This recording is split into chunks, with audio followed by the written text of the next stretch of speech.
as the investigation proceeds to day one, there have been some more details that have come out from the Mira Road murder case. In fact, as of now, cops have said that the accused, Manoj Sane, is not really cooperating with the investigation. He is giving them contradictory information. Now, this has in fact come to forth even as we saw that Manoj Sane has been floating a suicide theory of Saraswati. In fact, even on the first day of investigation, he said that Saraswati had committed suicide. Now, more details are coming out from his interrogation, wherein Manoj Sane has said that Saraswati had committed suicide on June 3rd, and he did not want cops to charge him with any kind of a death or murder of Saraswati, which is why he chopped her into various pieces and disposed of her body parts. However, cops have said that they did not really believe on this version of Manoj Sane. They'll go further and investigate the entire theory or the angle that's been put forth by Manoj Sane. Similarly, he's giving out various such details and contradictory information to the cops, which did not really want to believe or want to understand with these details.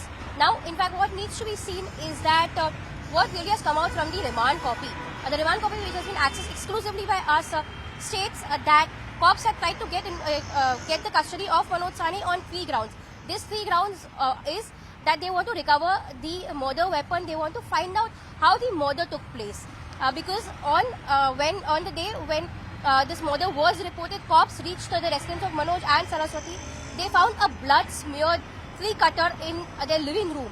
Apart from that, when they further went inside the residence, because the stench was coming in from the kitchen, which is where just outside the washroom they found a black and a green bucket which had blood and flesh in it.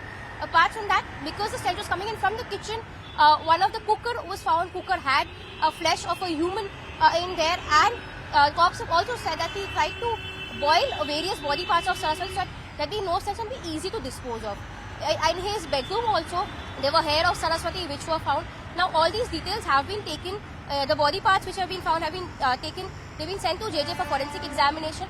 Apart from that, a team of forensic had visited their residence at Mira Road, wherein they are also further investigating the case. So, all these clues will be pieced together on the basis of evidences collected at the residence and evidences collected by forensic examination at JJ, which will piece together to help form a watertight case. Apart from that, cops are relying heavily on the statement of Manoj Sane because that is the only getaway that they can get, considering both of them are not in touch with any of the people. The second grounds for the remand of Manoj Sane is the fact that they want to know the motive of this entire case. There's no motive that has been found. So this is one important point to understand what really transpired, because Manoj had lost his job on May 29th, following which he was home. So what really transpired between May 29th and June 4th is something that needs to be understood. June 4th is when cops believe Saraswati was killed. So these are some grounds which the cops are now trying to investigate and find out as to what really transpired in this particular case. Investigation is still on. Cops have custody of Manoj Sane until June 16. So investigation would proceed until then. What we need to see is what a breakthrough and what headway cops make as a part of this investigation, because right now cops do not really even know whether body parts have been disposed of. This is also a point that's been mentioned in the remand copy. So these are the aspects: finding the murder weapon, finding the murder motive, finding how she was killed. These are all mentioned in the remand copy. And apart from that, where you speak of the motive and where the body parts have been disposed of, that will be instrumental in cracking this whole case. Only once the body parts have been found at the location that Manoj Sane tells them is where cops will be able to further break this case further. And on the basis of these body parts which will be recovered, there will be further forensic examination that will take place in the Mira Road murder case.